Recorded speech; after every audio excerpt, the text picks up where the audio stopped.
Hello, hello, hello, everybody. Happy Saturday and welcome back. Today, we're going to be getting into a fascinating world of attachment styles and their profound impact on our relationships. So, understanding your attachment style can shed light on our behaviors and reactions within relationships, guiding you towards healthier interactions. So let's explore the four primary attachment styles, which is secure, anxious, avoidant, and disorganized, often also referred to as fearful avoidant.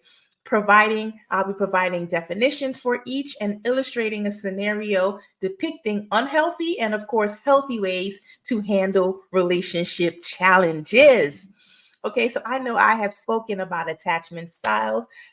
It's been almost a year now that I've been speaking heavily about attachment styles off and on.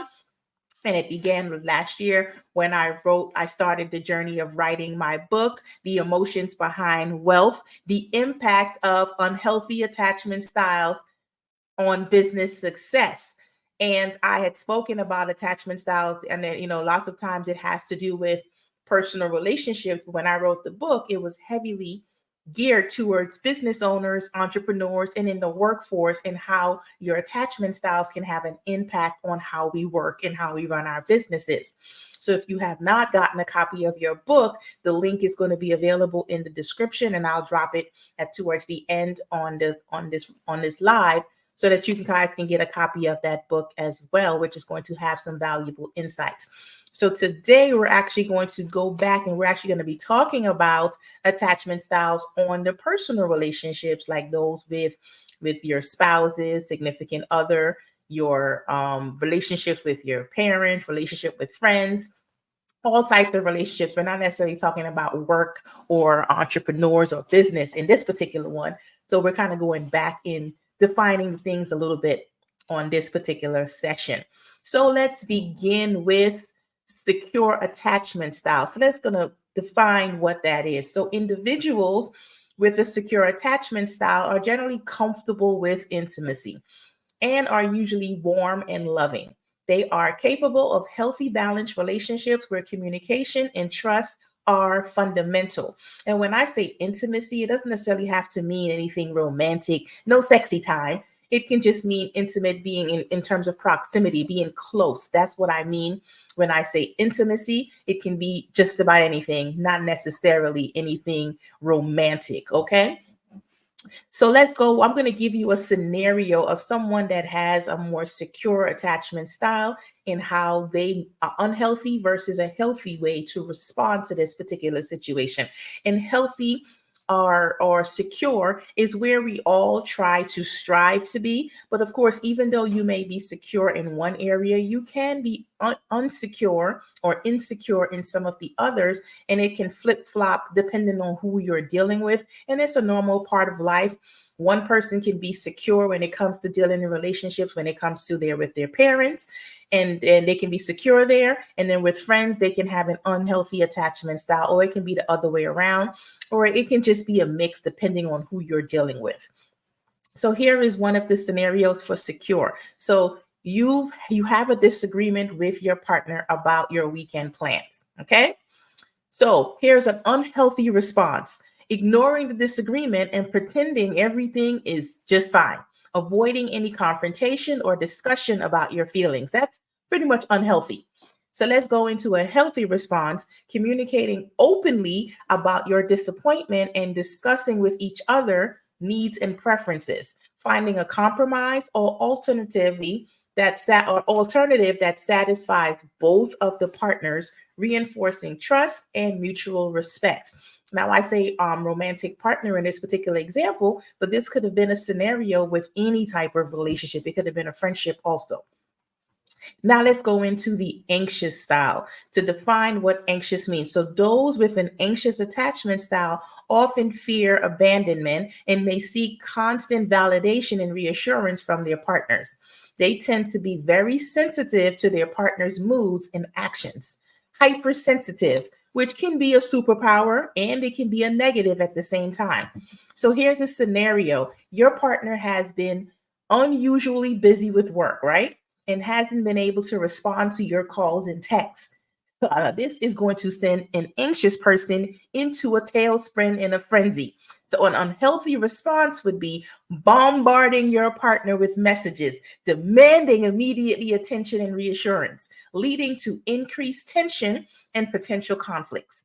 So, that's going to be a little bit too much. We're blowing up them text messages and imagining. An anxious person can imagine the worst. They can pretty much imagine something small into something really big all within 2.2 seconds.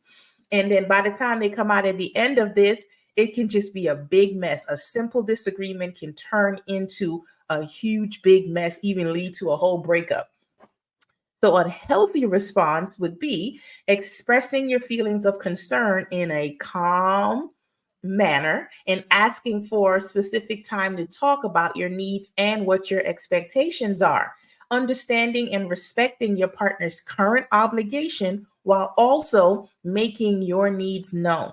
So that is just another example when it comes to the anxious partner. So let's get into the avoidance, which a lot of people use to say these are the narcissist of the group, but it's not necessarily the case. However, they may appear this way.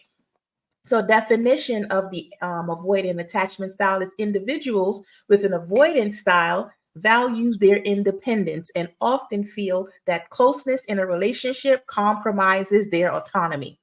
They might withdraw emotionally when things get way too intimate. And again, intimate does not necessarily have to mean romantic. Intimate just means close. Anytime you're starting to get close to someone who has an avoidant attachment style, they're going to want more distance instead of that closeness, because that intimacy, that closeness is what they're terrified of. So here's a scenario. You feel overwhelmed by your partner's desires for closeness and start to feel the urge to pull away. So you might have that anxious partner, or it might be somebody who's secure, wants to get close. And then that avoidance side, the little warning lights is going to go off in their head. Whoop, whoop, warning. We need to get away. And they're going to want to have distance. So they tend to want to pull away. So an unhealthy response would be withdrawing emotionally and physically without any explanation at all, ignoring the partner's attempt to communicate and create distance and confusion in the relationship. This can cause a whole big mess. Shutting down can definitely be one of the things on their to-do list. Shut down and distance. That's going to go hand in hand with this particular partner. And they're going to appear very much selfish. A healthy response would be to recognize your discomfort with closeness and communicating it to your partner, working towards establishing boundaries that respect both your needs for independence and your partner's needs for closeness. Okay? Work together. So let's go into disorganized attachment style, which is also referred to as fearful avoidant, which I kind of like the term now, disorganized versus fearful. So disorganized attachment style, the definition is those with disorganized attachment style often experience mixed feelings about close relationships, exhibiting a combination of avoidant and anxious behavior. So they have a mixture of both going on. Woo! Recipe for disaster right here. Their reactions can be very unpredictable, stemming from a desire for intimacy, but fear of getting too close. So it's like on one hand, you want to be close, and then the next minute, you don't want to be close. It's like you want it, but you don't want it. You know, like Katy Perry, when you're hot and you're cold, you're yes and you're no, you're in and you're out, you're up when you're down. It's kind of like that. And forgive my singing if it's not prestige, but you get my point, okay? So this particular attachment style has a mixture of both going on in the pot, which makes things a little bit more complicated and a little more difficult to deal with. So here is a scenario. You have mixed feelings about your relationship security when your partner suggests taking a step forward, like moving in together. So the unhealthy response would be oscillating between extreme closeness and distance, creating confusion and instability in the relationship. This may involve alternating between demanding reassurance and pushing your partner away. So you get a little bit of both. Demanding you listen to me and reassure me and validate me now, at the same time pushing your partner away and creating more distance. So it's like it's a hot and cold situation, and it can make it very confusing for yourself and even for your partner. So, a healthy response, acknowledging your conflicting feelings and discussing with them with your partners, or of course a therapist, seeking to understand your fears and desires and communicating them clearly to find a path towards feelings of safety for both of you. Okay, so that is pretty much in a nutshell the four different attachment styles: secure, anxious, avoidant, and disorganized, which is also referred to as fearful avoidant, and the different scenarios on what is healthy versus what is unhealthy. Of course, I just gave a small little snippet of this because I'm trying to keep you guys too long on a Saturday. So I try to keep them within a 10-minute, 15-minute tops. So I don't want to make them too long. We'll definitely go in and talk about more as we go in to the sessions over the next couple of weeks. And of course, if you guys have any questions, or if you want to put in the comments which one of these that you fall into, so we can have a dialogue about it, that would definitely be great.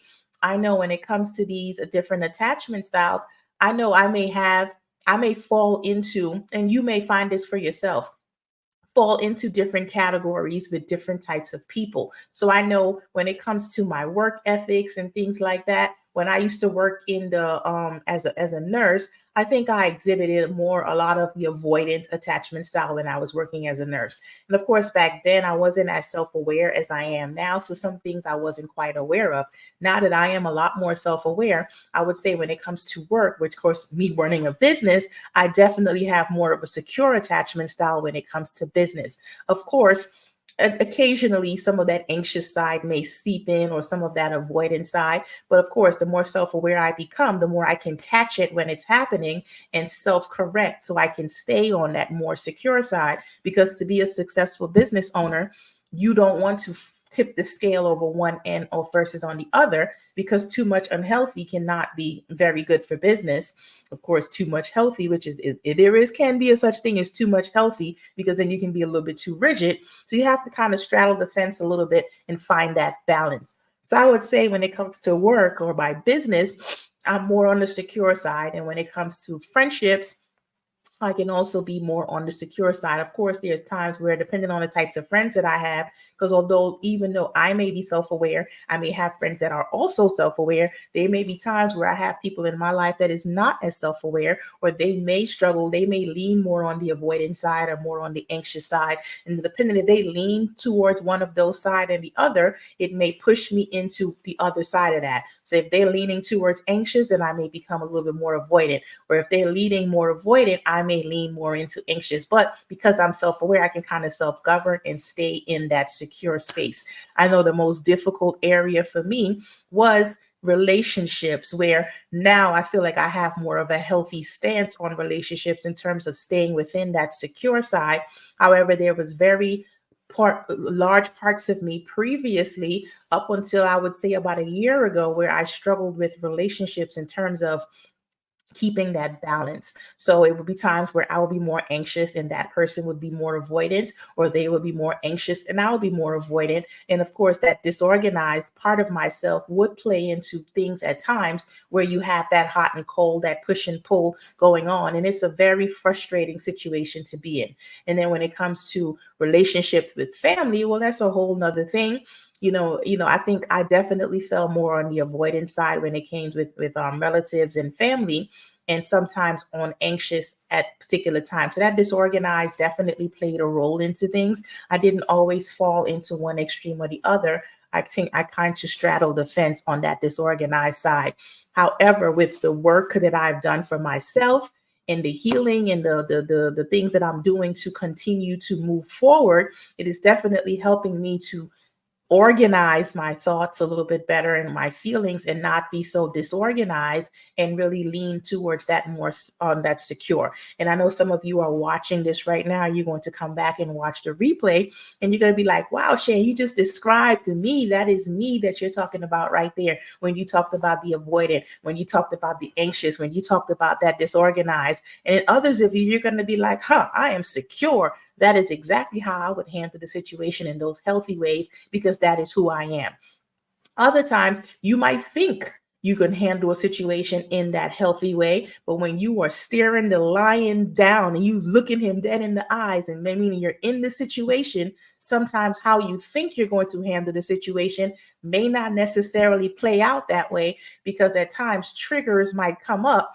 And that's why it's very important for you to be self-aware, because when those triggers come up, it can definitely change the situation a little bit. When you're in, like I said, you're looking the lion dead in his mouth, and you're meaning you're in that situation, and it comes up, and in your head you're like, okay, I want to respond this way, but what comes out of your mouth is something completely the opposite, and that may be on the more unhealthy side, because subconsciously your triggers is pushing you to say it this way. Your fears and your struggles is coming out versus what your logic is really telling you. So sometimes your emotion, you respond towards your emotion versus your logic, and it becomes problematic.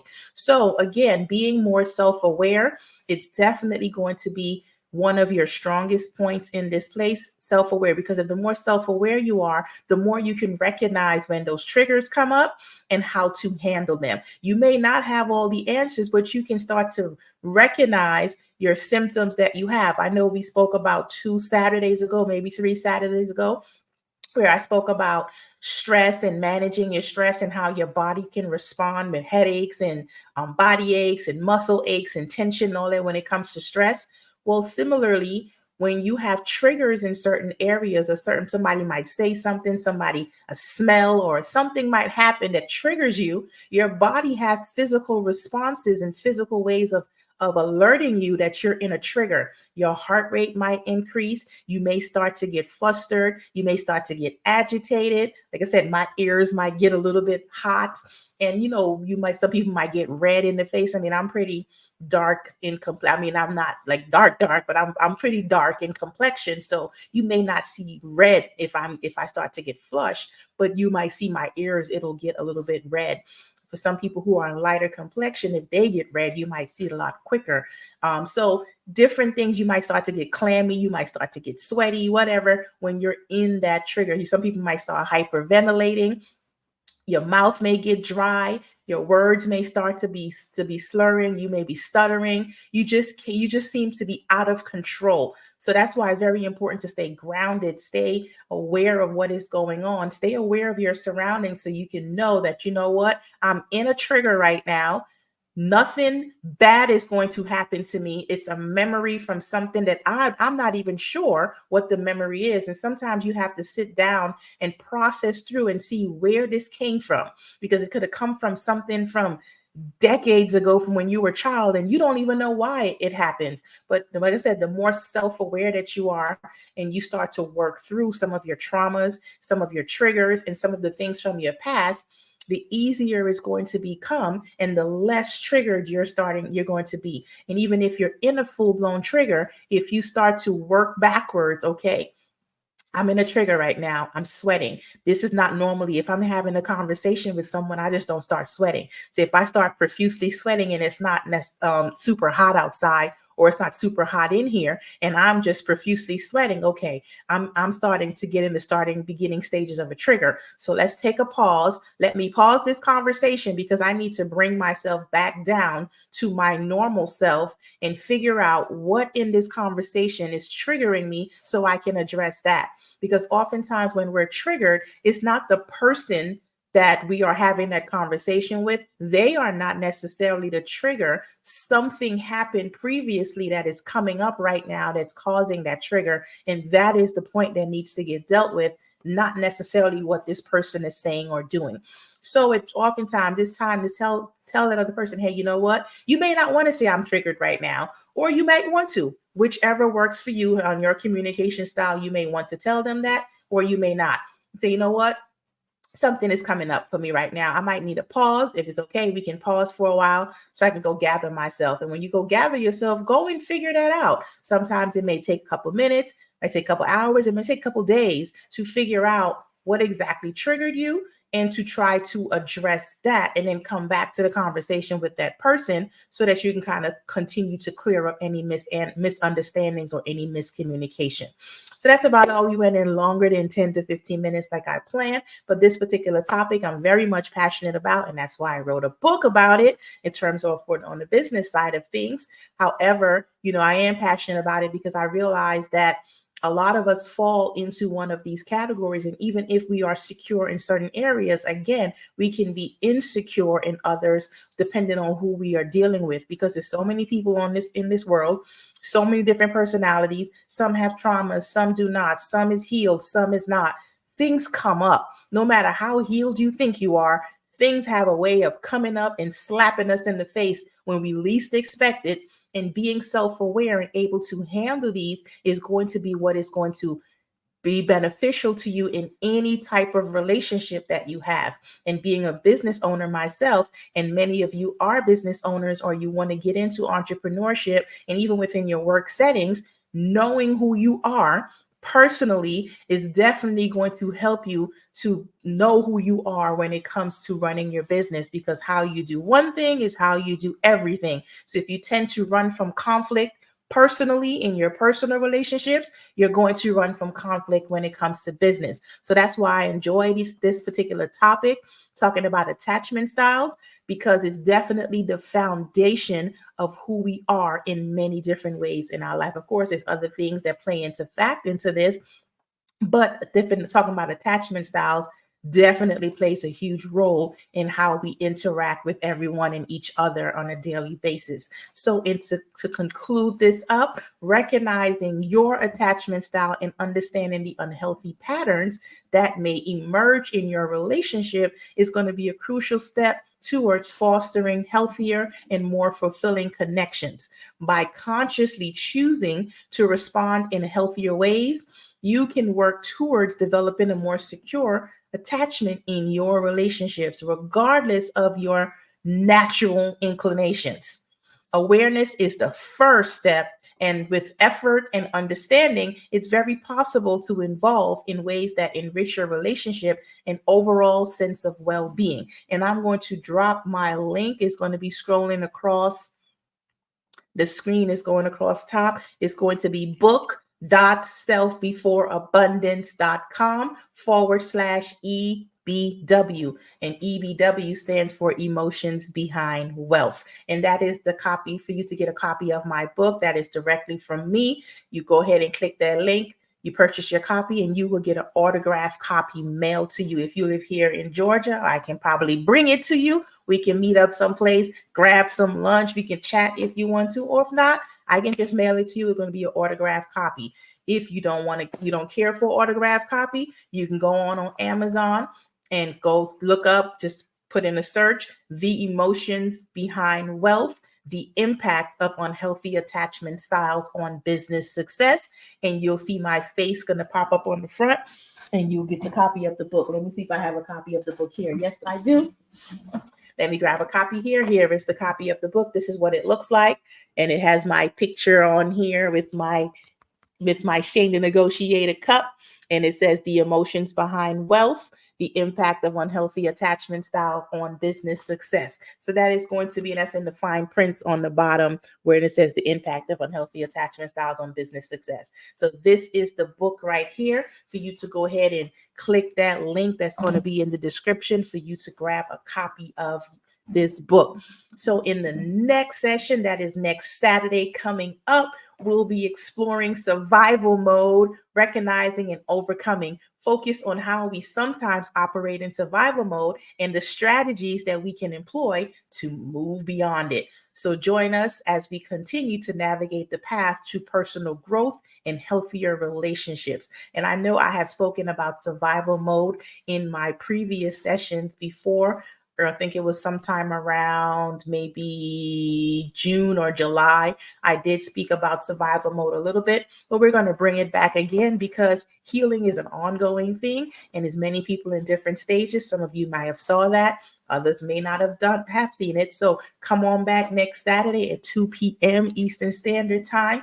Come on my Facebook, or come on over there here on YouTube, where you're going to catch it live. Of course, if you are IG, Or if you're on TikTok, you're going to catch the replay once the live is over. Then I'm going to upload it on there. You're going to catch it at that particular time. But on Facebook and YouTube, you're definitely going to catch it live. So come on over, join me if you haven't, or even if you're right now catching the replay.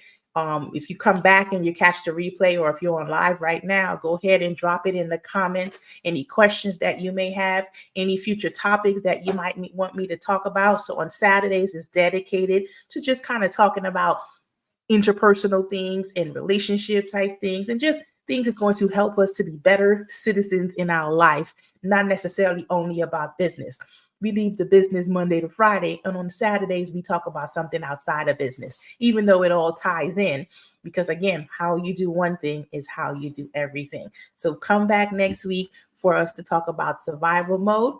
And until I come back, I hope you guys enjoy the rest of your Saturday and enjoy the rest of your week next week. And go ahead and subscribe to my YouTube channel so you can click the notifications for the little bell, so that you can get all notifications when my new videos or my new lives or my recordings drop, so you can be one of the first people to comment. And of course, share, comment if you can. Tell me how you like it or not. Drop some topics that you want me to discuss. If you want to be a guest speaker on one of my lives, DM me or drop it in the comments. I'll reach out to you and see what you have that we can kind of put something together and spread the word in our community so that we can help America be great again, okay? I'm just kidding. So you guys enjoy the rest of your day. I know I'm going to enjoy the rest of mine. And until I come back with another tip, or another story or another something, have a great and wonderful day.